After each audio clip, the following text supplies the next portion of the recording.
Salve Maria! Dia 20 de novembro de 2020, da 33ª semana do Tempo Comum. Hoje, o Evangelho encontra-se em São Lucas, no capítulo 19, nos versículos do 45 ao 48. Do Evangelho segundo Lucas. Naquele tempo, Jesus entrou no templo e começou a expulsar os vendedores e disse: Está escrito, minha casa será casa de oração. No entanto, vós fizestes dela um antro de ladrões. Jesus ensinava todos os dias no templo. Os sumos sacerdotes, os mestres da lei e os notáveis do povo procuravam modo de matá-lo. Mas não sabiam o que fazer, porque o povo todo ficava fascinado quando ouvia Jesus falar. Palavra da salvação. Glória a vós, Senhor. Caríssimo, nós nos deparamos, mais uma vez com o zelo de nosso Senhor para com o templo. Jesus diz àqueles que vendiam no templo de Jerusalém eram ladrões. Que nome pesado, Ele havia abandonado porque morava todo o tipo de abominação, reduzida que fora a espelunca de ladrões, onde o culto ao dinheiro existia. Haviam substituído o culto ao verdadeiro Deus, ao único Deus e Senhor Yahvé. É interessante também que a gente tenha em mente como era o templo de Jerusalém. Existia o átrio grande, que a gente poderia até trazer esta ideia para a nossa paróquia, Rainha do Mundo, que nós temos esse pátio gigantesco, esse pátio grande aqui na paróquia, então nós teríamos todo este átrio ao redor da igreja. Depois nós temos o templo, a parte da igreja inteira, e o altar, o presbitério, ali aquela parte dos degraus, seriam os santos dos santos. E claro, onde ficavam estes que vendiam os animais? Na parte externa. Mas todo o complexo era o templo. Como a nossa paróquia.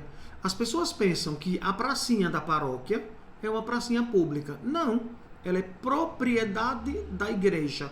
Então, todo o complexo, inclusive a casa paroquial, é a igreja. É todo um complexo único. E assim era o templo de Jerusalém.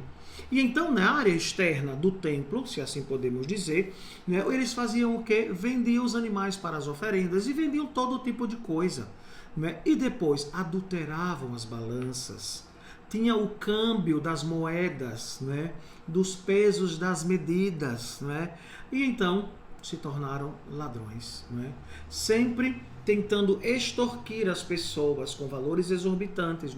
Aqueles que eram bem vestidos cobravam muito mais, aqueles que eram pobres e miseráveis cobravam, mais dependendo do olho de cada um.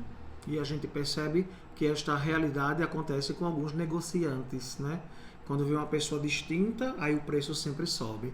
Mas não precisa, não já vai receber o seu lucro, a sua paga pelo bem que você está vendendo, para que aumentar e diminuir? Não tem necessidade. Seja honesto consigo, honesto com Deus e honesto com o irmão, que é a imagem e semelhança de Jesus. A outra realidade que nós nos deparamos nesta perícope, Jesus pega uma corda e sai batendo de todo mundo, derrubando as bancas. E nós percebemos a ira santa de Deus, como o nosso Senhor reage. Às vezes eu quero partilhar com certos pedidos nas TVs católicas, inclusive no meio das missas. Doe isso, faça isso, o QR Code. Meu Deus, é um apelo tão grande, tão forte. A missa ninguém paga, é impagável. Claro, a TV católica precisa de ajuda, precisa, mas eu creio que não tem necessidade de tanto pedido no meio da missa. É como nas missas nas nossas paróquias. O ofertório é feito ou ao chegar na igreja ou ao sair, para não contaminar as mãos. De preferência, já traga o dinheirinho separado, descontaminado, ou enroladinho num papel ou num plástico, para que você não se contamine, principalmente por causa deste vírus, e não se contamine na missa, na hora da comunhão. E então as pessoas, padre, tem que falar que o povo tem que dar a oferta, é da consciência de cada um. Cada um é livre. Agora, a gente não pode fazer da casa de nosso Senhor, dos sacramentos, um comércio, em hipótese alguma. Então precisamos, ser corretos, justos e dignos, de usufruir das graças e bênçãos de nosso Senhor. A ira santa de Deus hoje expulsa aqueles ladrões que estavam prostituindo o templo. E quantas vezes a gente se depara com situações que nos chamam muito a atenção. Conversa na igreja, bate-papo, às vezes em adoração, as pessoas saem cumprimentando umas às outras. Eu já vi, aqui não, já vi fora do Brasil, no meio da oração, vai entregar um folhetinho, o calendário disso ou daquilo, vou entregar a liturgia diária, a liturgia... Não, pelo amor de Deus, de forma alguma.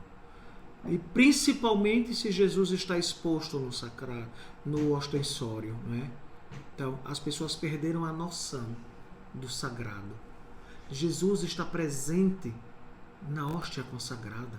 É o próprio Deus que vem ao nosso encontro. E como é que você trata a Jesus? Como é que você vive a sua experiência com o nosso Senhor? Vem para a igreja para rezar ou para estar debatendo papo, mandando beijinho para as amigas, para os amigos? Não. Depois no pátio, depois que sair da missa, ou até mesmo antes, receba as pessoas. Não digo agora no tempo de pandemia, mas quando se entrega um folheto, uma coisa, é melhor que se faça na porta e não sair no meio do caminho, atrapalhando quem está rezando, atrapalhando as pessoas que querem ter um encontro profundo com Jesus.